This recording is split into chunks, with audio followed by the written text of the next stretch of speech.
Welcome back. Still on Thursday's edition of Morning Ride.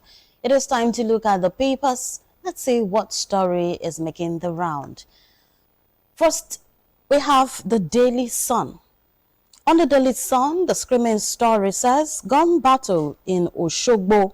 Rider says gunmen attack a Adeleke's convoy. Security operatives repel attack at Atao Jazz Palace. Davido incident not connected with us. On the 2027 poll, security threats dwarf peace accord. Police arrest mastermind of Mangu attack, hunts fleeing suspects. FJ to channel unremitted pension, EFCC recoveries to education sector. We have 2027 Naji, no threat to Mba's re-election in Enugu. This according to Namani. And that's it on the Daily Sun. The Daily Trust is next. Questions over 15.8 trillion naira subsidy savings. Rider says the benefits are nothing because the poverty index increased because people were paying more. Professor Ndubisi. You can grab a copy to read more. Bandits kill 7, abduct 17 in Sokoto. Bandits kill 7 again and abduct 17 in Sokoto. Wike orders car dealers to vacate parks and gardens. We have a mascot kickoff campaign for Tinubu in Abuja. Phantom Council. FEC approves forensic audit of MDAs. And that's it on the Daily Trust. Next, we have the Nigerian Tribune. Tinubu approves EFCC recovered loot, unclaimed dividends for student loans. Tinubu appoints Enitan as head of civil service. Military retirees protest in Abuja. Rider to that story says, demand consequential pension adjustment. Plateau killings, military relocates tactical operations to Magu, arrest suspected mastermind. Oshogbo shooting, police begin investigation, confirm killing of 60-year-old man. Rider says the incident occurred after Adeleke's visit to Ataoja. INEC presents certificate of return to Adeleke. Deputy Governor unveils 500 million naira fund for Osun pre-election violence victims. Tinubu to address world leaders at UN General Assembly, September 23. Marketers blame multiple operational costs for high cooking gas retail prices.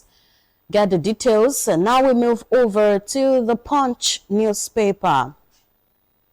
571 billion naira campaign spending limit for presidential governorship candidates. These are the 2027 polls.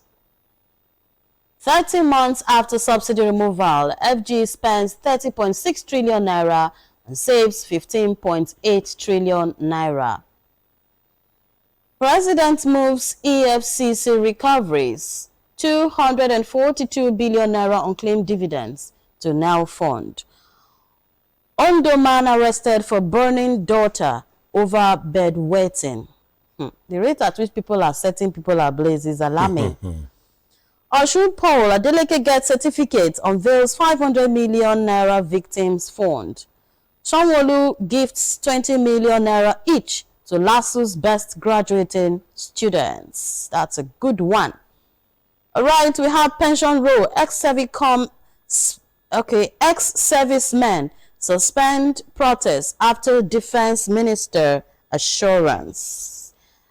All right, that's it on the Punch. The Nation newspaper is next.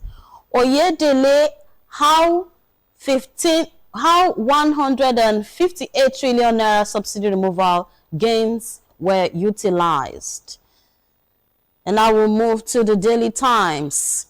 FG borrows 11.9 trillion naira in 30 months, despite 15.8 trillion naira subsidy savings. Yes, I'm actually going to go there. All right, and let's look at the New Telegraph. Gunmen attack a delicate convoy in Oshobo. Security operatives repel assailants.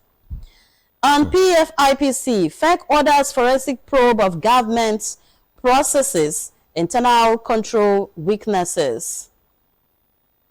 And we have reforms saved Nigeria 20.4 trillion naira in 30 months, according to Oyedele.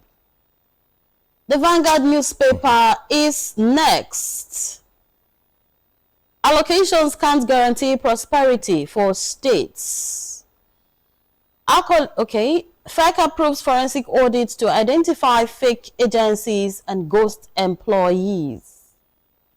And then the Guardian is last.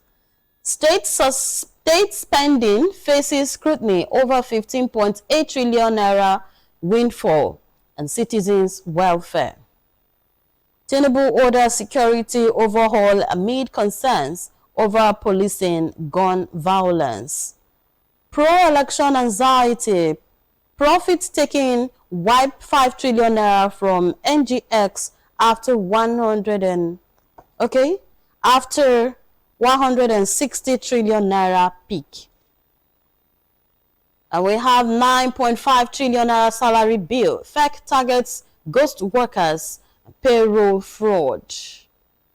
2027, look beyond campaign slogan, Obi challenges Nigerians. And also, Nigeria risk revenge of the poor over worsening hardship, Utomi warns. Okay, now let's come back to the studio and meet our analyst, Mr. Boni Akeze. Good morning, sir. Good to have you.